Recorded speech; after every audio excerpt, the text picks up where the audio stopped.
Là, la synergologie devient un allié extrêmement efficace pour marier ça un peu avec la psychométrie. Puis là, on peut se poser plein de questions par rapport à ça. Puis tu sais, là, ça devient de l'intervention en temps réel en synergologie. Donc là, on oublie un peu ce qui se passe en psychométrie, puis on permet à la personne d'être scalée présentement. Puis là, je donne un exemple. La personne a un discours, puis là, blablabla. Puis là, tu lui demandes, tu sais, qu'est-ce que tu penses du leadership féminin dans une entreprise? Puis là, ben, la personne, je sais pas, moi, elle répond, moi, j'ai pas de problème avec ça. Puis elle te fait un signe de rejet ou de fuite. Ben là, tu te dis, OK, il y a un red flag. Ça veut pas dire que j'ai raison, mais je vais creuser. Puis là, tu lui demandes, admettons que tu avais une supérieure qui était une femme, est-ce que ça te dérangerait? T'sais? Puis là, il y a encore d'autres signaux d'inconfort, de malaise. Puis là, la personne, son discours change de plus en plus. Mais là, tu viens un peu d'avoir ta réponse. T'sais? Fait que c'est un peu à ça que ça sert. À trouver des red flags, tourner des pierres, à chercher des indices. Vous écoutez La Talenterie, votre meeting du vendredi. Bon vendredi, bienvenue à ce nouvel épisode du podcast de La Talenterie. On parle d'entrepreneuriat, d'innovation sociale et du monde du travail. Je m'appelle Sarah Jourdain-Houle, je suis la fondatrice de l'entreprise La Talenterie, l'animatrice de ce superbe podcast. On est revenu, vous avez remarqué, à une séquence à chaque semaine. Donc, c'est un podcast qui est hebdomadaire, tous les vendredis, votre meeting du vendredi. Merci d'être là. Cette semaine, on a un gros sujet. Honnêtement, c'est un échange qui a été passionnant. J'étais captivée, Charles aussi, pendant l'enregistrement. On a parlé de synergologie avec Manuel Constant, qui est un des rares synergologues qui a fondé sa propre entreprise qui s'appelle Synergo. Excellent vulgarisateur. J'ai adoré parler de ce sujet avec lui. Puis d'ailleurs, je vais vous le présenter sans plus tarder, mais juste avant, merci d'être au rendez-vous, merci de nous suivre à chaque semaine. N'hésitez pas à nous envoyer des commentaires, des suggestions, on apprécie chaque fois. Quand vous repartagez l'épisode aussi dans votre réseau, ça fait une énorme différence.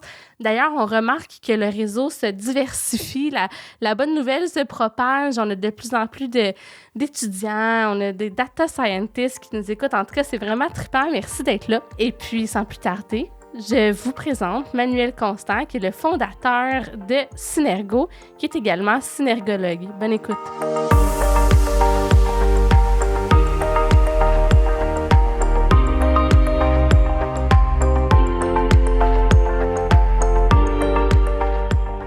Allô, Manuel. Salut, Sarah. Comment ça va? Très bien, toi? Ça va super bien. Merci d'avoir accepté mon invitation aujourd'hui, de t'être déplacé en studio. Un grand plaisir. Après une période de confinement, on est heureux de voir des gens. C'est fun d'en voir du monde, ça fait tellement du bien. Manuel, t'es synergologue.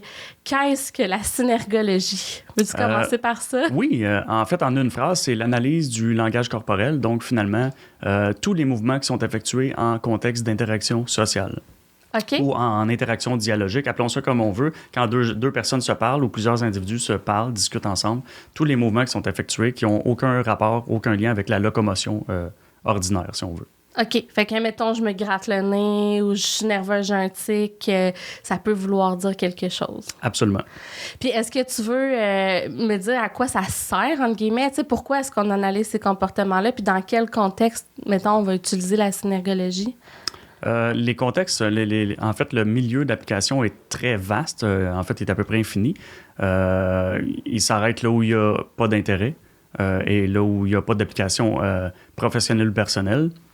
Je pense qu'on a tous un gain personnel à mieux comprendre autrui parce qu'en fait, c'est ce qu'il faut dire, c'est que ça peut sembler ésotérique, ça peut sembler pelleter des nuages, mais il y a réellement des données probantes derrière ça, des observations empiriques, puis de la triangulation de données. Bon, je pourrais utiliser un jargon scientifique, mais tout ça pour dire qu'il y a une méthodologie scientifique, c'est quelque chose qui existe. Ce qui est important de comprendre, c'est que moi, j'ai un background en physiologie, puis le concept d'homéostasie, c'est-à-dire que tout organisme vivant veut vivre un peu plus longtemps dans le futur. Donc, son organisme s'arrange seul de façon autonome, spontanée, involontaire pour que ça arrive.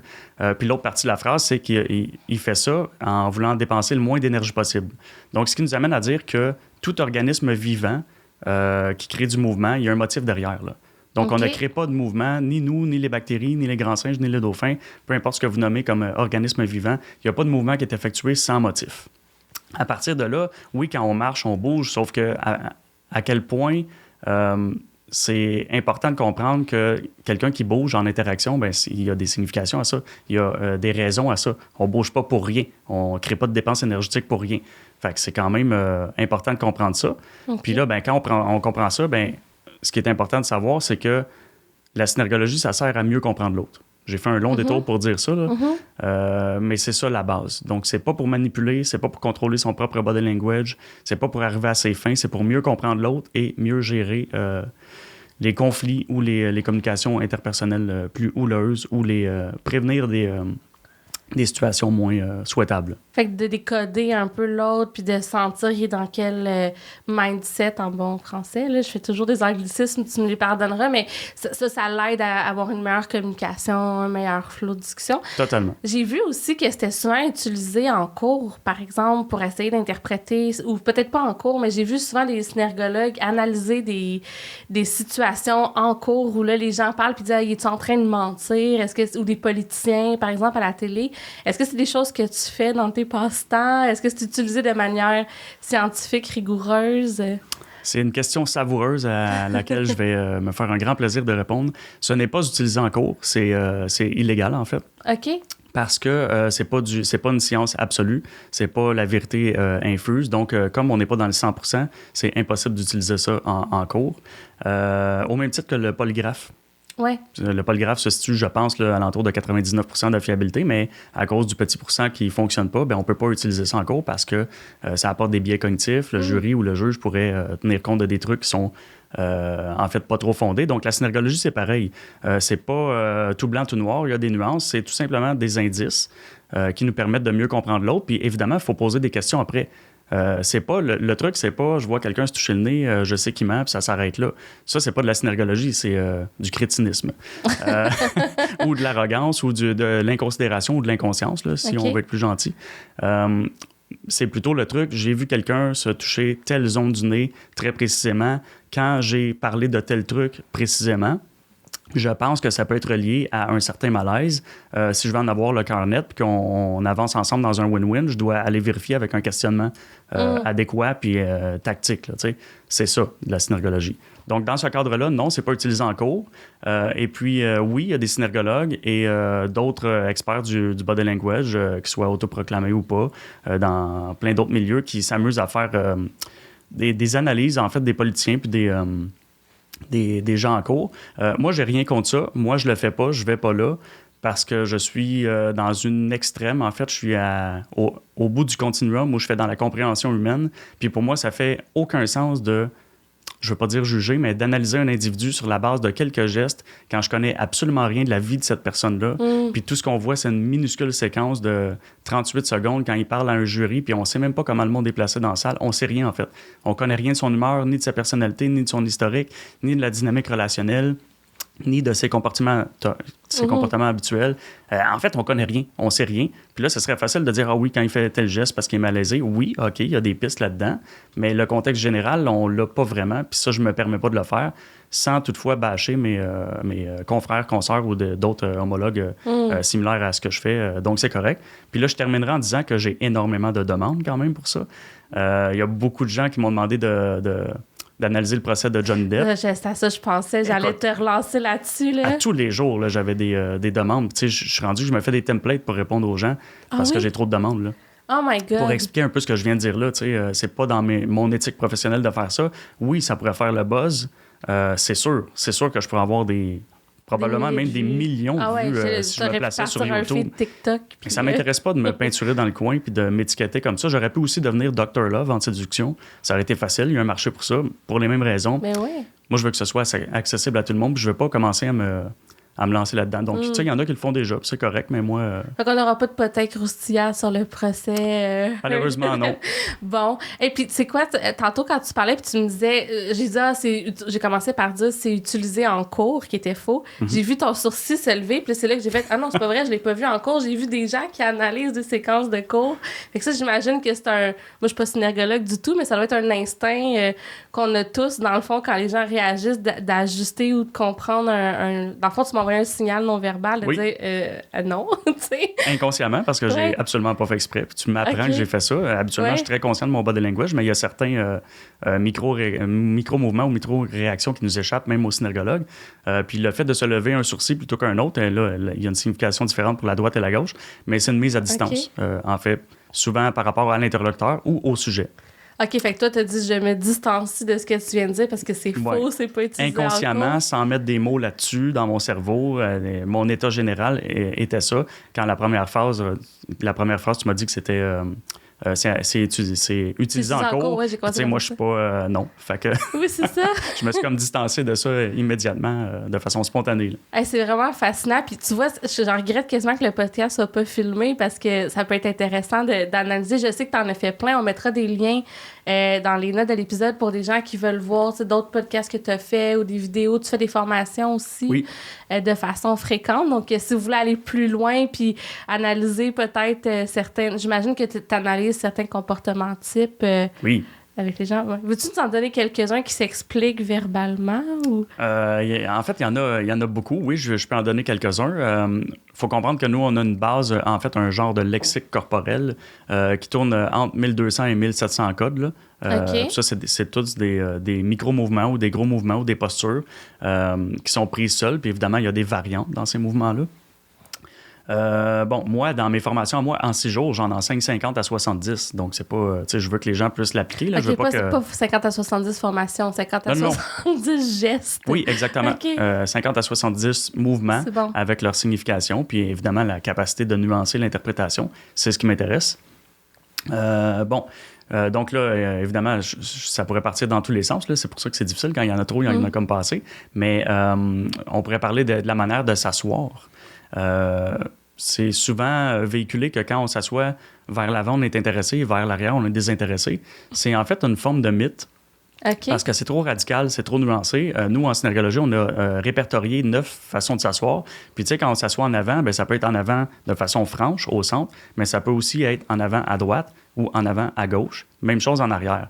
Donc, si je peux simplement faire un petit aparté, on entend souvent en arrière, c'est que la personne est désintéressée, ce qui est un peu faux, partiellement faux du moins, parce qu'il y a une position de retrait qui est reliée, par exemple, à une forme de désengagement ou du moins de manque de participation active dans l'échange, ce qui ne signifie pas déjà implicitement un manque d'intérêt, mais c'est plus passif un peu.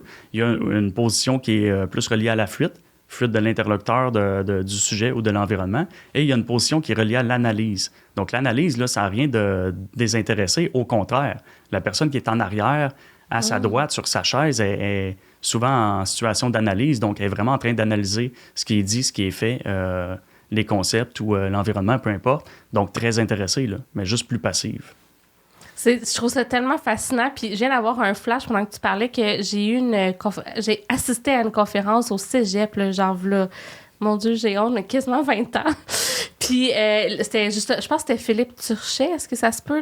Oui, c'est le fondateur de la synergologie. Exactement. Ça se peut très bien. Ou non, c'est pas vrai. La personne a cité Philippe Turchet. En tout cas, je me souviens pas, mais je me souviens qu'il y avait Philippe Turchet dans l'histoire. Puis c'était une conférence qui m'a marquée. Puis depuis ce jour, il y avait quelques petits cas de... par exemple, il nous avait dit si quelqu'un penche la tête à droite, souvent, ça va vouloir dire qu'il est bien dans la conversation. Puis c'est des choses qui me sont un peu restées... on dirait qu'une fois que tu l'apprends, tu peux presque pas le désapprendre, un peu comme un langage. Mm-hmm. Je sais pas si toi, ça te fait ça. J'imagine que oui, là, c'est sûr que ça te suit partout où tu vas. Oui. C'est très bien dit. En fait, c'est même marqué sur la page d'accueil de mon site. You can unseen what you've seen. Tu peux pas désapprendre ce que tu as appris ou tu peux pas dévoir ce que tu as vu. Je fais souvent le parallèle avec une seconde langue. Pour moi, c'est l'anglais. Même si je suis loin d'être parfait bilingue, je comprends très bien l'anglais. Est-ce que c'est ton cas à toi? L'anglais, oui. Oui. Ça va. Puis c'est une langue seconde? Oui. Est-ce que, évidemment, tu n'es pas né en apprenant l'anglais. Est-ce que tu as appris ça un peu en t'immergeant ou tu as appris ça un peu comme une langue seconde, comme on apprend tous, genre en 6e année ou en... Un mélange des deux. J'ai commencé en maternelle. On avait des cours, j'allais à l'école privée, puis il y avait des cours en maternelle ou en première, primaire. Fait que très jeune, mais tu sais, des petits mots. Puis mon père, à un moment donné, s'était fait une blonde, puis c'est là que j'ai vraiment appris l'anglais. Okay. Blonde anglophone, je la voyais plus les fins de semaine, mais c'était quand même une forme d'immersion, là, tu sais, une fin de semaine, de temps en temps. Fait qu'un mélange. D'accord. L'immersion, ça touche un peu moins l'analogie que je vais faire, mais habituellement, les gens apprennent ça par un vocabulaire qui est un peu artificiel, on va se le dire, mais on n'a pas le choix. Il faut apprendre dog, c'est chien, house, c'est maison. Bon, des trucs assez simplistes. Puis là, plus on s'en va comme ça, plus on apprend un vocabulaire, puis après ça, c'est des phrases, puis après ça, bon.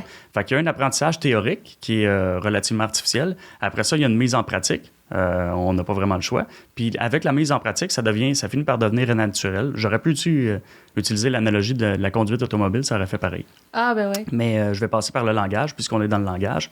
Puis donc, est-ce que toi, quand tu entends quelqu'un parler en anglais, est-ce que tu trouves ça difficile ou est-ce que ton cerveau le traduit tout seul, puis c'est tout?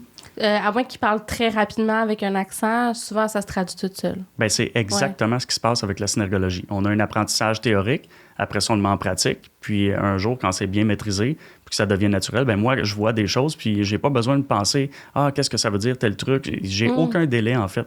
Ça se traduit immédiatement dans ma tête, donc je vois énormément de choses. Après ça, ce qui est très important de dire, est-ce que tout est pertinent? Absolument pas. Je vois un paquet de choses dans la vie qui est pas pertinent, là.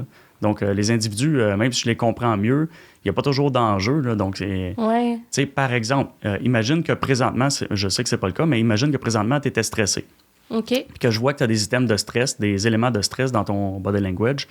Qu'est-ce que tu veux que je fasse avec ça? Je veux dire, ça aurait pu être normal, il n'y a pas d'enjeu, puis je ne suis pas intervenant psychosocial non plus, puis c'est pas notre mandat là. Donc, tu sais, à un moment donné, il faut savoir passer par-dessus les trucs. C'est comme une information que tu as, mais ça peut peut-être faire en sorte que tu vas être plus indulgent si je m'en farge. Oui, on comprend mieux les gens, donc on s'adapte mieux. Puis dans un monde idéal, quand il y a des enjeux, on questionne, puis on va valider ou invalider. Puis en fait, c'est pour avoir un win-win, mais il y a aussi des informations on the side, si on veut, le corps de l'autre me renseigne en permanence. Puis je suis pas obligé de toujours aller tout vérifier quand c'est pas si important que ça, mais c'est quand même des renseignements qui sont des fois intelligents à avoir, là. Fait que dans le fond, c'est comme un outil de plus, un peu comme, on avait fait un podcast sur la communication non violente. C'est quelque chose que au début, tu pratiques, tu dois te forcer à formuler tes trucs, puis à un moment donné, puis pas que je sois rendu là, mais à un moment donné, ça devient comme vraiment intégré sans y penser. T'as comme un modus operandi de façon de gérer des situations. C'est précisément le même parallèle. OK, cool. Puis est-ce qu'il n'y a pas un danger de tomber en suranalyse? Tu sais, pour des gens qui ont une tendance à être anxieux, à être stressés, de dire OK, là, j'ai trop d'informations, puis là, je suis en train toujours de repasser ça en boucle dans ma tête. Il était le même, il a dit ça comme ça. Puis là, c'est plus juste qu'est-ce qu'il a dit sur quel ton, là. C'est genre, qu'est-ce que ses mains faisaient quand il me parlait? Absolument. Encore une fois, j'adore ta question. Il y a un réel danger de tomber en suranalyse avec cet outil-là.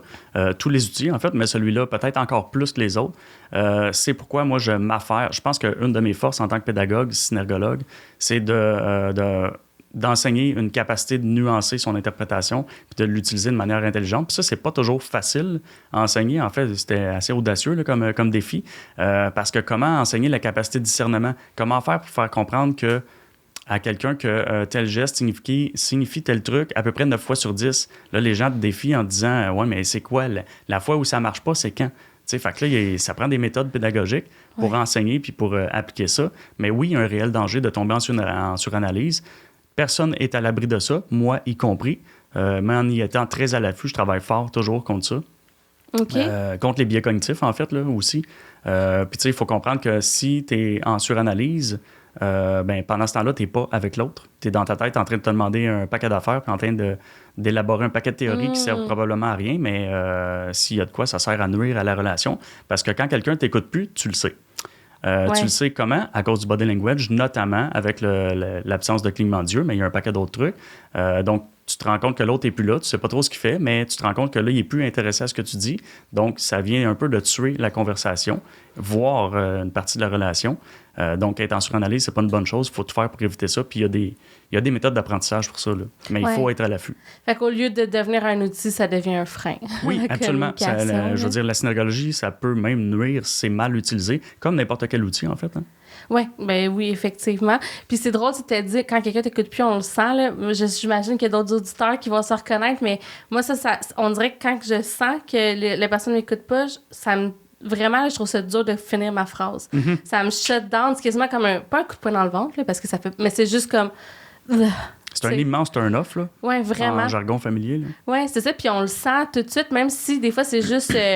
la personne fait semblant, puis là, tu sens qu'elle est juste en train de penser dans le fond, à sa liste d'épicerie ou à qu'est-ce qu'elle va te répondre, ça se ressent quand même. Oui, puis tu sais, des fois, c'est un peu plus long comme laps de temps, mais des fois, juste le fait que quelqu'un soit en train d'analyser, ça peut prendre juste 2 secondes, mais ce 2 secondes-là, il est peut-être suffisant pour avoir détérioré ce qui se passe entre les deux individus. Puis tu sais, on connaît tous quelqu'un ou en tout cas, on a tous eu affaire à quelqu'un qui nous regardait pas dans les yeux, qui fuit le regard. Est-ce que pour ces gens... attends, j'ai plusieurs questions dans ma question. Qu'est-ce que ça veut dire de ces gens-là? C'est-tu des gens c'est-tu de l'intimidation, une difficulté, blablabla? 2, est-ce que ces gens-là sont conscients, généralement, qu'ils ont une difficulté d'entrer en contact, de soutenir un regard? Et 3, est-ce que ça peut se travailler, mettons, avec la synergologie? Mm-hmm. Ça, c'est clair? Oh oui, c'est très clair. Je vais essayer de rendre ça moindrement concis, mais j'en ai pour un bon 5 minutes, je pense. Vas-y. Déjà, le fait que quelqu'un ne regarde pas dans les yeux, il y a plusieurs raisons à ça. Puis ça, c'est la beauté de la synergologie, c'est de décortiquer le comportement humain en micro-comportement, puis de comprendre que justement, c'est pas noir sur blanc, il y a toujours des nuances là-dedans, puis on découvre toujours des raisons supplémentaires pour un même mouvement. Du moins, ça arrive, notamment pour les directions oculaires. Okay. C'est-à-dire que le fait que, par exemple, là, on parle d'évitement du regard, il y a plusieurs raisons à ça là, qui sont possibles. Donc, tu sais, quelqu'un qui dirait « Ah, c'est parce que la personne évite le regard. » OK, parfait, ça se peut. Mais il peut aussi avoir un trouble du spectre de l'autisme qui est souvent caractérisé par ce type de body language-là. Les gens ne regardent pas dans les yeux ou très rarement, ou du moins pas quand ils parlent ou ils écoutent. Ou sinon, les contacts visuels sont très brefs. Donc, tu sais, ça se peut. Mais il faut être à l'affût de ça, là. Puis ça, ben pour ça, c'est même pas de la synergologie. Donc, il faut être à l'affût de ces conditions-là. Parce que la synergologie, en fait, a étudié beaucoup les neurotypiques. Donc, on n'entre pas dans le champ des pathologies, ou très peu, là, du moins, des pathologies, des conditions particulières de la neurodivergence, là, en fait, puis de tout ça. Donc, tu sais, on n'est pas spécialisé là-dedans. Puis on n'est pas beaucoup, là, on est 300 dans le monde, des synergologues. Puis on a tous fait au moins un travail de recherche. Mais, tu sais, en quelque part, on va avoir besoin de renforts, puis ça va être intéressant de voir d'autres travaux là, qui sont plus pointus dans des communautés ou des publics cibles plus ciblés, justement. Mais donc, pour revenir à ça, donc ça peut être ça. Tu sais, ça peut être tout simplement parce que la personne a un TSA de, peu importe, là, je veux dire, c'est un Asperger, c'est un TSA, puis de quel niveau, on n'entrera pas là-dedans. Puis je suis pas non plus neuropsychologue, donc je suis pas en train de dire que c'est mon expertise, mais je suis conscient de ça, notamment parce que j'ai des gens dans mon entourage qui le sont, puis moi-même, je suis un peu neurodivergent, un peu beaucoup. Donc, tu sais, il faut être conscient de ça. Mais tu sais, comme Socrate dit, on ne sait pas ce qu'on ne sait pas, mais plus tu sais de choses, plus tu peux être conscient des biais cognitifs que tu as. Mais ça peut aussi être tout simplement... puis là, avant que je termine ça, les gens qui sont TSA, ben, je veux dire, ils peuvent être diagnostiqués ou pas. Ça, c'est un truc. Hein? Vraiment. Mais avant j'aimerais, en tout cas, on va mettre une pine là-dedans, parce que je veux y revenir. Moi, j'ai un petit frère qui est autiste, c'est un sujet qui m'intéresse énormément. Fait qu'on en reparle des neurodivergences, mais tu peux continuer avec ta réponse. Donc, ça peut varier. Si quelqu'un évite du regard, ça peut être plein de choses différentes. Ben oui, puis c'est drôle parce que j'en parlais hier dans une conférence, puis je nommais justement pour une seule direction du regard, il y a comme une vingtaine de concepts différents qui peuvent expliquer. C'est énorme, là. Donc, tu sais, fait que c'est pas juste je regarde à droite, c'est le futur, là.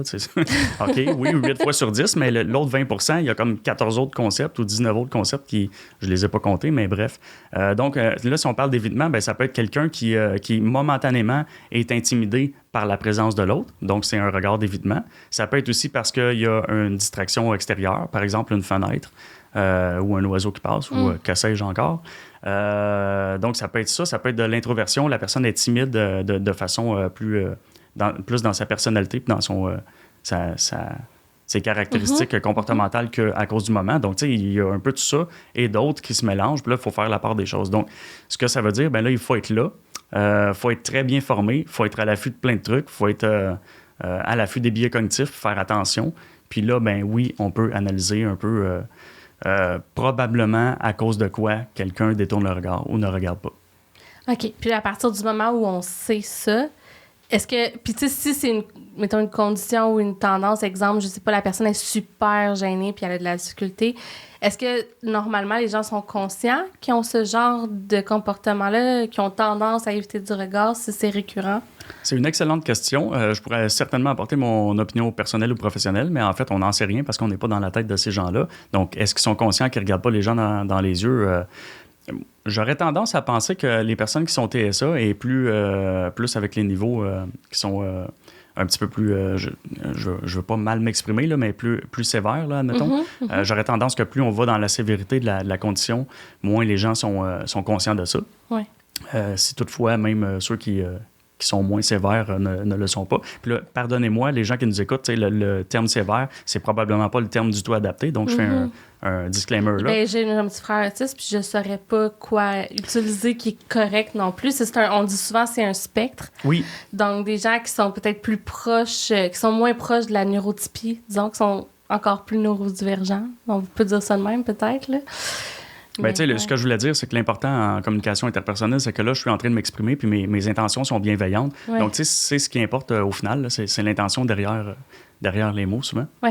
Mais, donc, c'est ça. Je crois pas que les gens sont vraiment conscients de ça. Peut-être que les gens qui sont un petit peu plus intimidés, voire dans la soumission quasi permanente, peut-être qu'eux sont un petit peu plus conscients de ça, mais bref, on n'en sait rien. Fait que mon opinion, elle vaut pas grand-chose là-dessus. Puis, est-ce que ça prend? Mettons, moi, je me dis, OK, là, je veux travailler mon body language, je veux être une meilleure communicatrice, je veux...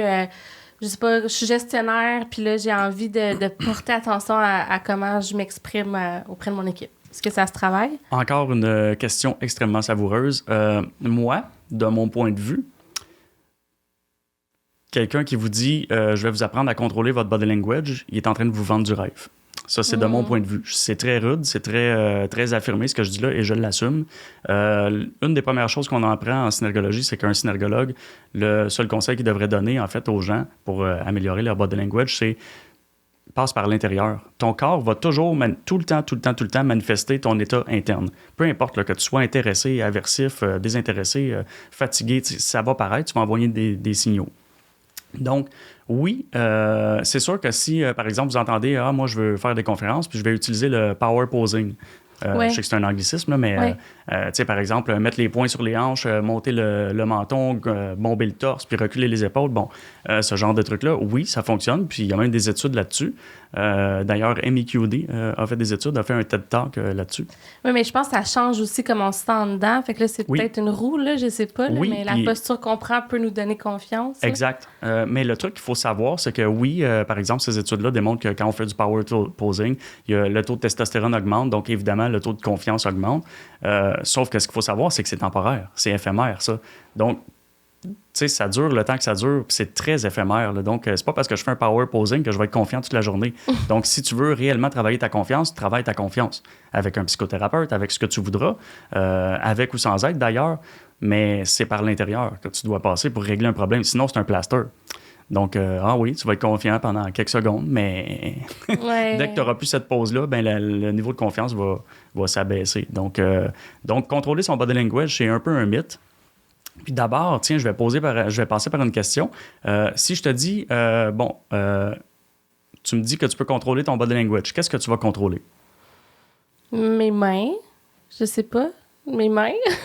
La bonne partie de la réponse, c'est « je le sais pas ». Je sais pas, ouais, Donc, mes mains, OK, parfait, les mains, qu'est-ce que tu vas faire avec? Bon, tu vas les empêcher de bouger, ça va avoir l'air bizarre. Non, mais tu sais, mettons, des fois, on dit « OK, si t'as les bras croisés, t'as une attitude fermée ». Fait que là, ça, c'est quelque chose souvent qui nous reste en tête. Puis là, c'est des choses auxquelles on peut faire attention quand on jase avec des gens. Tu sais, si t'as les mains en ouverture, ça, c'est tous des clichés là, que je te nomme, mais c'est des choses qui m'ont... Oui. Ben, je vais te dire, c'est le premier mythe que je brise en formation, c'est le croisement des bras. C'est partiellement vrai, partiellement faux. Parfois, ça représente un manque de réceptivité, mais il y a plein d'autres raisons pour lesquelles on peut se croiser les bras.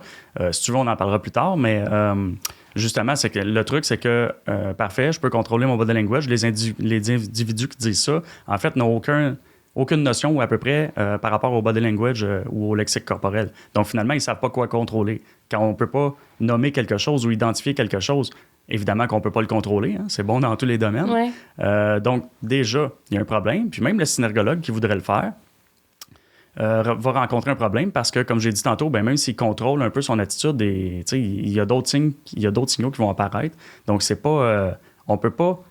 On va sentir qu'il est en train de se contrôler. Oui, il va y avoir d'autres signaux. Donc, je peux faire semblant d'avoir une attitude, mais la réelle attitude que j'ai va finir par transparaître à travers d'autres signaux. Puis donc, au final, là, ce que je veux dire, c'est que, on peut à peu près pas contrôler son body language, puis même le peu qu'on peut contrôler, ça va être soit inefficace ou pire, contre-productif. Puis là, encore une fois, quand je fais ça, si je contrôle mon body language, est-ce que je suis avec l'autre ou avec moi? Oui, effectivement. Je suis dans ma tête, l'autre s'en rend compte, on scrape la relation. Tu sais, fait que c'est un mythe, c'est du pelletage de nuages, ça vend super bien. Je vais vous apprendre à contrôler votre body language, à avoir des postures de leader, mais je le dis là, pour la première fois en ondes, là, si on veut, c'est très affirmé ce que je dis là, c'est vendre du rêve. C'est ne pas comprendre le comportement humain suffisamment pour dire, OK, c'est inefficace ou très peu efficace ou contre-productif. Fait que tu sais, il y a des moyens d'être plus intelligent que ça, puis c'est de changer son attitude intérieure. Ben écoute, j'adore ce que j'entends. Puis quand tu as dit tantôt, ben la synergologie, ça peut pas être utilisé pour manipuler. C'est un peu ce que tu es en train de nous dire. C'est que si tu es en train d'essayer de manipuler, ben là, les gens vont le sentir, fait que tu as moins d'impact. Fait que finalement, tu vas pas les faire faire ce que tu veux. Là, Je fais un minuscule bémol pour dire, par contre, que changer son body language, ça peut faire partie d'une thérapie brève, donc de quelque chose d'intelligent. Je suis pas en train de dire que ça n'a aucun impact. Tu sais, par exemple, justement, du power posing, pour un psychoéducateur ou, je sais pas, moi, un psychothérapeute, je connais moins l'intervention psychosociale, qui veut utiliser ça pour que son patient, qui est pris dans un pattern de soumission, de mauvaise estime de soi, ait momentanément l'énergie de penser à quelque chose de plus positif. Ça peut être intelligent. OK. Tout ce que je dis, c'est que de façon durable, c'est pas... c'est pas suffisant comme outil. Mais ça. est-ce que, d'ailleurs, tu le nommes, tu dis que ça peut être utilisé en psychothérapie. Tu sais, est-ce que les psychologues ont tendance à se former en synergologie? Non? Non, moi, je connais une psychologue qui est synergologue. Je suis pas certain qu'il y en a d'autres, mais il y en a peut-être 2, 3, 4, là, je sais pas, parmi les 300. Il y a de plus en plus de PhD, là, mais des psychologues en tant que tels, il y en a pas une tonne. Mais ça s'en va par là. Hein. C'est une science émergente, puis ça va s'imposer de soi-même. Oui, mais puis c'est quoi le lien entre ça puis la programmation neurolinguistique? Est-ce qu'il y en a un, la PNL, puis la synergologie? Ou... J'aurais tendance à dire aucun, mais il y a peut-être des liens indirects, dans le sens que la synergologie, c'est l'analyse du body language. Et c'est pas une forme de thérapie. Il n'y a pas d'application clinique à ça. Il y a une forme d'application en zone terrain, oui, mais c'est pour améliorer les communications. Mais ça ne remplace pas, peu importe la forme d'intervention psychosociale. Tandis que la PNL, ben là, je ne suis pas PNListe. Je suis très à l'affût de ce qu'ils font, mais de là à le définir en une phrase, je vais essayer. Programmation neurolinguistique, je pense que c'est beaucoup dans l'optique de changer son discours intérieur, son mindset pour atteindre des objectifs, je pense. Oui, les schèmes de pensée. Là. Ouais. Donc là, on est un peu dans le comportementalisme, dans comment je dirais, dans l'intervention, en fait, pur et dur. Là, c'est un outil d'intervention, la PNL. Bon, la synergologie aussi, ben, c'est le seul lien, en fait, que je ferai entre les deux. C'est deux outils complètement différents. Puis l'un, pour moi, l'un n'est pas meilleur ou pire que l'autre. Au même titre que je suis aussi un adepte de psychométrie. C'est pas meilleur, c'est pas pire que la PNL ou la synergologie. Puis même la psychologie at large, pour moi, c'est pas meilleur ou pire. C'est encore une fois une forme d'outil. Donc, tout ça, c'est des outils pour mieux réagir, mieux agir avec autrui ou avec soi-même. Donc, le seul lien, il est là, je pense, c'est indirect. Mais je sais que souvent, on associe les deux, alors que foncièrement, ça n'a strictement rien à voir à part ce lien-là. Super. Puis d'ailleurs, tu l'as nommé, vous n'êtes pas beaucoup de synergologues. Tu as dit que vous êtes 300. Fait que ça, c'est pas... Tu nous clarifies qu'il n'y a pas nécessairement un lien ou un réflexe des psychologues d'aller se former. Mais toi, qu'est-ce qui a fait que tu as choisi ce métier-là? C'est quoi un peu ton parcours? Je vais essayer de condenser ça. Moi, je suis un amoureux de l'analyse comportementale depuis toujours. Je me souviens, là, j'avais à peu près 8 ans, là, puis mes petits camarades de classe, là, moi, ça me rentrait pas dans la tête que je pensais avoir bien cerné un individu. Par exemple, le petit Frédéric dans ma classe. Puis là, il se mettait à dire ou à faire quelque chose auquel je m'attendais pas du tout. Ça m'a toujours un peu buggé, si tu veux, que les gens aient des comportements ou commettent des actions, puis que je pouvais pas m'expliquer ça par rapport à genre l'algorithme que je m'étais fait par rapport à eux. Donc ça me chicotait. Je voulais mieux comprendre les gens. C'est pas que je les comprenais pas, j'avais jamais eu vraiment de lacune là-dessus, mais je voulais mieux les comprendre. Puis ça, ben écoute, j'avais 8 ans quand je pensais ça, tu sais. Mais j'ai pas été du tout... Il n'y a pas beaucoup de petits gars de 8 ans qui passent leur après-midi à penser à ça. Tu vois la neurodivergence, là, le neuroatypisme, là, il est un peu là. Okay. Clairement, j'en parlais pas à personne parce que ça intéressait pas personne. Là. Je veux dire, on jouait au hockey dans le cours d'école, puis ça s'arrêtait un peu là. Mais j'ai pas été du tout orienté vers ça. OK. En fait, j'ai pas du tout eu d'orientation professionnelle. Puis, je me suis développé un amour, une passion pour la musculation. Je suis devenu entraîneur, coach sportif. Puis plus tard, c'est vraiment plus tard, là, tu sais, tantôt je disais que j'avais une maîtrise, pas une maîtrise, mais un background en physiologie, ben ça vient de là. Puis beaucoup plus tard, après avoir fait un peu le tour de l'humain, le volet physique de l'humain, pour moi, toutes ces questions-là qui étaient latentes, cet amour-là qui était latent par rapport au comportement humain, c'est revenu en force. Puis là, je me suis mis à dévorer de façon autodidacte un paquet de manuels universitaires par rapport à la psycho, la communication interpersonnelle, l'analyse comportementale, tout ça. Et je me souviens très bien, c'est quand même intéressant de voir l'élément déclencheur. Là. Je me souviens très bien que j'écoutais des émissions sur le body language. D'ailleurs, je pense que ça s'appelait body language à l'époque. OK. Puis, je trouvais ça, le sujet me fascinait, mais je me souviens d'un moment où on avait dans un interrogatoire policier quelqu'un d'accusé de meurtre, puis là, il se berçait en position fétale sur sa chaise. Puis je me souviens très bien que l'expert a dit quand un individu fait ça, c'est qu'il a besoin de réconfort. Moi, c'est l'élément déclencheur parce qu'il y a 2 constats immédiats dans ma tête qui ont été un gros red flag, du moins pour moi. Premièrement, c'est évident. Qui au monde, ou à peu près, ne comprendrait pas ça, que quand on se berce en position fétale, on a besoin de réconfort. Et deuxièmement, paradoxalement, même si ça semble évident, comment est-ce qu'on fait pour arriver à la conclusion que c'est ça alors qu'on n'a pas demandé à la personne concernée? C'est un peu arrogant, c'est limite prétentieux. Donc, c'est drôle parce que c'est paradoxal. J'ai tout simplement tapé body language dans Google, en fait, puis je suis tombé sur synergologie en premier. Et moi, j'ai un gros esprit critique. Puis ce qui m'a séduit là-dedans, c'est à travers le site qui m'a pris des semaines à lire, c'est la rigueur intellectuelle, l'encadrement qu'il y avait là-dedans, l'esprit scientifique qu'il y avait derrière. Donc tout ça, OK, c'est un parcours de 3 ans, ça coûte 8 000 $. Tu sais, OK, pour moi, c'était sérieux. Puis je me suis lancé là-dedans de façon personnelle en me disant, bon, au pire, ça va m'aider avec mes clients en entraînement, mais je le fais juste parce que ça m'intéresse. Et surtout, je me disais, peu importe qui va m'enseigner, et j'ai eu la chance d'être formé par Philippe Turchet en grande partie, mais je me disais, peu importe, même si c'est Philippe qui m'enseigne, moi, je vais tester ça en zone terrain pour savoir, 1, est-ce que ça fonctionne? Je voulais pas me faire endoctriner. Puis 2, dans quelle mesure est-ce que ça fonctionne? Puis là, ben, est arrivé un moment où, je termine la question en disant, est arrivé un moment où j'ai réalisé que ça fonctionnait tellement, que le taux de fiabilité était tellement plus près du 100% que du pile ou face, là, finalement. On parle d'un taux de fiabilité avec un seuil minimum de 85%. C'est quand même très élevé en sciences sociales, là. OK. Donc, j'ai réalisé ça, puis j'ai décidé de prendre 1 an et demi sabbatique pour faire un parcours de 6 jours exclusivement pour les entraîneurs. Puis là, ben, c'est juste que ce qui est arrivé, c'est que j'ai connu un beau succès dans les formations en synergologie appliquée pour les entraîneurs. Puis rapidement, je me suis mis à avoir des demandes qui fusaient de toutes parts. Puis j'ai décidé d'adapter ça pour le milieu des affaires, dont les ressources humaines, les recruteurs et ces trucs-là. Mais d'ailleurs, en RH, j'imagine qu'il y a plein d'applications, là, notamment dans le côté gestion d'équipe, peut-être en recrutement aussi. Totalement. Moi, pour moi...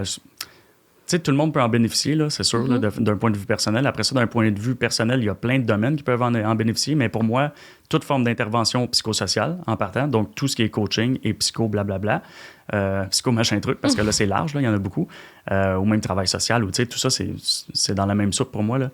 Mais aussi, dans le milieu des affaires, oui, le recrutement, les gestionnaires, les ressources humaines, pour moi, c'est même pas un atout, c'est un must, là, selon moi. OK, à ce point-là. Puis est-ce que ça peut devenir un peu comme on disait tantôt, si tu suranalyses, tu peux faire de l'anxiété, puis là, tu te mets une barrière. Est-ce que ça pourrait créer des biais dans le recrutement, qui est quelque chose qu'on essaie d'éviter, là? Absolument. Au même titre que la psychométrie peut créer des biais dans le recrutement. Mais c'est pas pire, c'est pas mieux. Après ça, ça dépend du type de formation qu'on a eu, qui nous a enseigné, comment on a reçu ça. Moi, c'est quelque chose que je martèle là, à l'infini, là, la nuance puis tout ça. Mais justement, pour pas qu'il y ait ça, ces formes de biais-là. Mais quand c'est bien utilisé, c'est une aide, c'est pas un biais. Puis, tu sais, je te donne un exemple. En psychométrie, tiens, pour y aller dans le concret, là, psychométrie, on sait que pour tel poste, on a besoin de tel type de personnalité. Le truc, c'est pas de discriminer un individu parce qu'il ne rentre pas dans le moule exact qu'on a choisi pour ce poste-là. C'est juste que si on a besoin, par exemple, dans un poste, que la personne se vire sur un dizaine à l'infini. C'est un poste de coordonnateur. Puis là, on doit parler à des centaines de personnes par jour. Puis ça va vite. Le rythme est rapide. Puis l'individu, dans son évaluation psychométrique. Après ça, je reviendrai au body language. L'individu, dans son évaluation psychométrique, a un rythme lent, puis il préfère travailler sur des projets à long terme, puis blablabla. Puis il est dans une extrême. Tu sais, s'il y a un écart de 2 déciles dans l'évaluation psychométrique, c'est pas grave, mais je veux dire, En quelque part, c'est quelqu'un qui veut travailler sur des projets qui durent 5 ans, puis là, à tous les jours, tu lui demandes de parler à 100 personnes, puis il faut toujours qu'il se revire sur un Edison, il ne sera pas heureux dans son nouveau poste. Donc, tu sais, c'est pas de la discrimination, c'est de l'intelligence pour tout le monde. Puis là, ben, après ça, oui, tu peux quand même le rencontrer en entrevue, et de là, la synergologie devient un allié extrêmement efficace pour marier ça un peu avec la psychométrie, puis là, on peut se poser plein de questions par rapport à ça. Puis, tu sais, là, ça devient de l'intervention en temps réel en synergologie. Donc là, on oublie un peu ce qui se passe en psychométrie, puis on permet à la personne d'être scalée présentement. Puis là, je donne un exemple. La personne a un discours, puis là, blablabla. Puis là, tu lui demandes, tu sais, qu'est-ce que tu penses du leadership féminin dans une entreprise? Puis là, ben, la personne, je sais pas, moi, elle répond, moi, j'ai pas de problème avec ça. Puis elle te fait un signe de rejet ou de fuite. Ben là, tu te dis, OK, il y a un red flag. Ça veut pas dire que j'ai raison, mais je vais creuser. Puis là, tu lui demandes, admettons que tu avais une supérieure qui était une femme, est-ce que ça te dérangerait? T'sais? Puis là, il y a encore d'autres signaux d'inconfort, de malaise. Puis là, la personne, son discours change de plus en plus. Mais là, tu viens un peu d'avoir ta réponse. T'sais? Fait que c'est un peu à ça que ça sert. À trouver des red flags, tourner des pierres, à chercher des indices. Ben écoute, effectivement, je vois comment ça peut être intéressant, surtout dans cette notion de dire c'est un flag, je creuse, là, tu sais, de pas tout de suite dire OK, ben je mets une étiquette là-dessus puis je rejette le candidat, on s'entend. Est-ce que ça s'applique aussi facilement en Zoom, on va dire ça de même, ou en vidéoconférence que dans une entrevue en one-on-one? Ça s'applique, c'est sûr. Là, c'est sûr que ça pourrait faire le sujet d'un long segment, mais je ne veux pas faire un truc là-dessus. Là. J'ai une conférence qui est adaptée, qui s'appelle Body Language et télétravail, mais rapidement comme ça, il faut comprendre que le télétravail, ça ne remplacera jamais la réalité. On est dans Matrice là-dedans, puis c'est le fun, c'est une alternative qui est remarquable, qui pallie à plein d'autres modes de communication, dont l'écrit, les téléphones. C'est un beau mode, une belle alternative, mais il y a quand même des désavantages à ça. Donc oui, ça s'applique parce que le body language reste le même à travers un écran. C'est juste qu'à cause des lags, à cause de la qualité d'image, à cause du fait que la personne est cadrée puis on ne voit pas son corps au complet, à cause que la personne est souvent en image inversée puis on ne le sait pas ou elle ne le sait pas. En image inversée, c'est-à-dire que moi, j'appelle ça l'effet pervers du mode selfie. Là. C'est-à-dire que quand je fais un geste à droite plutôt qu'à gauche, quand je lève un sourcil, on l'a dit tantôt, à droite plutôt qu'à gauche, quand je me positionne sur ma chaise à droite plutôt qu'à gauche, il y a des significations reliées à ça. Encore une fois, c'est pas du 100%, mais 9 fois sur 10, ça veut dire un truc plutôt qu'un autre. Dans cette mesure-là, il y a un impact. Fait que là, quand les gens se filment en mode selfie, c'est-à-dire qu'ils sont inversés, leur gauche se retrouve à droite et vice-versa, là, les images, ce que ça fait, c'est que le discours il peut y avoir des incohérences entre le discours et le body language. Ça peut être perçu à différents degrés par l'autre personne. L'interlocuteur. Ah ouais. Mais d'ailleurs, est-ce que ça peut nous... Tu sais, parce on dirait qu'on a plus le réflexe de mettre notre écran en plus petit pour moins se voir. Mais tu sais, puis où on s'est habitué, mais au début, là, où on passait beaucoup de temps en vidéoconférence, il y a beaucoup de gens qui nommaient, puis moi, je l'ai vécu aussi, que le fait de se voir à l'écran, ça disturbe complètement, puis c'est comme si tu essaies quasiment toi-même de t'analyser. En tout cas, je sais pas, j'ai envie de t'entendre là-dessus. J'ai pas vraiment de questions, là, mais... c'est une belle remarque, oui, c'est quelque chose qui m'a été dit souvent. C'est un autre problème de communication, parce qu'en fait, ça apporte un lot d'informations qu'on n'a pas besoin d'avoir. Je veux dire, dans la vie, on se voit pas. C'est correct qu'on se sente, qu'on sache qu'on fait des gestes, mais de là se voir, ça peut apporter justement une analyse qui est pas nécessaire. Puis pendant qu'on s'analyse soi, on est dérangé parce qu'on n'est pas avec l'autre, encore une fois. Fait que c'est un paquet de trucs comme ça qui, en télétravail, c'est cute, là. C'est le fun, le télétravail. C'est juste que, je veux dire, c'est une alternative. C'est correct là, que les recruteurs fassent juste ça, puis ils ne rencontrent pas les personnes en temps réel, en présentiel. C'est correct. Moi, je ne condamne pas personne. Mais il faut quand même se sortir la tête du sable puis se dire, c'est pas non plus du présentiel. Donc, c'est une belle alternative, surtout quand on n'a pas le choix. Mais si on est capable, c'est sûr que le présentiel vaut la peine. Oui, puis on a, ce que j'allais dire, on a tous, je sais pas, mais il y a beaucoup de gens qui, comme moi, ont travaillé avec des gens à distance. Moi, je me suis lancée en affaires au début de la pandémie, là, fait que, tu sais, pendant des fois 1 an, j'ai collaboré avec des gens sans les voir, puis, tu sais, c'est le moment où tu vas prendre un café avec eux qui consolide vraiment la relation puis qui fait passer à un autre niveau. Puis c'est un café de 20 minutes, mais qui vaut des fois plus quasiment que des heures de rencontre Zoom, là.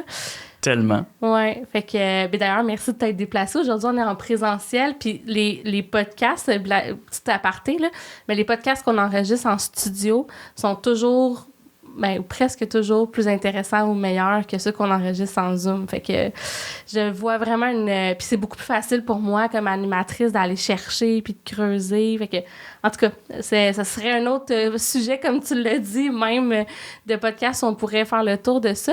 Mais là, je veux revenir aussi à ce que tu as dit tantôt, parce que tu as mentionné que pour les personnes neurodivergentes, bon, il y avait comme des enjeux, un peu, pas des enjeux, mais une réalité qui est différente avec la synergologie. Moi, j'ai un petit frère qui est autiste, puis j'ai remarqué qu'il apprenait beaucoup par cœur les expressions qu'on fait. Tu sais, c'est pas quelque chose qui est naturel pour lui de décoder, puis il pose beaucoup de questions, genre... tu sais, mettons, je vais faire une réaction qui peut ressembler, il va valider, est-ce que t'es fâché? Est-ce que t'as telle affaire? Puis, mais autant dans le ton de la voix que dans la posture. Mm-hmm. Est-ce que c'est quelque chose qui est typique, disons, ou qui est différent de la façon d'apprendre la gestuelle? En fait, il y a quelque chose de relativement important à comprendre pour la plupart des TSA, là, des gens qui sont autistes. C'est que la plupart de ces gens-là ont beaucoup de difficultés avec les subtilités. Okay. Et les subtilités, c'est pas juste par le body language, c'est dans tous les sujets. Souvent, pour ces personnes-là, puis là, ben, je reviens avec le maudit terme que j'aime pas, mais que je trouve pas de mot plus exact pour le moment. Plus la condition est importante, plus elle est sévère, plus les symptômes sont présents, si on veut, ou sont intenses, ben plus la personne va avoir la difficulté à dealer avec les subtilités. Puis ces gens-là ont souvent un mode de fonctionnement, de pensée, en fait, qui est noir ou blanc. Donc, les choses doivent être très claires tout le temps. Puis c'est comme ça que fonctionne. Donc, tu sais, tu as le droit de faire ça, tu n'as pas le droit de faire ça. Ça, c'est légal, ça, c'est pas légal. Ça, oui, ça, non. Puis donc, quand on entre dans le champ des subtilités, ça devient compliqué. Tu sais, tantôt, je disais, moi, j'enseigne ça, la nuance, la capacité d'interprétation, mais tu sais, moi, si quelqu'un me dit, « OK, mais Manuel, comment je fais pour savoir que c'est la fois sur 10 que ça ne fonctionne pas, ce que tu m'enseignes? » Bien là, moi, ce serait facile d'y répondre si je suis présent. Puis si, par exemple, sur une vidéo, là, je suis capable de démontrer tel truc. Tu sais, fait que mon cerveau analyse un paquet de données, en fait, des centaines là, de facteurs. Puis ça, c'est ce qui me fait dire que ça fonctionne ou ça fonctionne pas dans ce cas-là, ou du moins que la piste est plus solide que l'autre. Mais tu sais, je peux pas me transposer dans l'individu. Je vis pas avec, là. Je suis pas une GoPro qui le suit partout pour y faire comprendre ça. Fait que tu sais, de l'enseigner en classe à des personnes qui pensent plus noir et blanc, noir ou blanc, c'est-à-dire, c'est plus difficile. Okay. Après, moi, j'ai enseigné à des personnes qui sont neurodivergentes, qui ont un TSA, tu sais, de haut niveau, là, qui sont fonctionnels. Puis là, c'est beaucoup moins difficile de tu sais, déjà, on voit qu'il y a un certain mode de pensée comme ça, mais ça devient possible de parler des subtilités. Puis là, évidemment, après ça dépend de la personne, ça dépend des sujets, mais c'est sûr qu'il y en a qui ont beaucoup de difficultés avec ça. Fait que je comprends que, justement, ces personnes-là apprennent par cœur parce que les subtilités... Je ne sais pas, en fait, ce qui fait... Je serais très intéressé d'entendre un expert à ce sujet-là par rapport aux subtilités pour les gens qui sont TSA.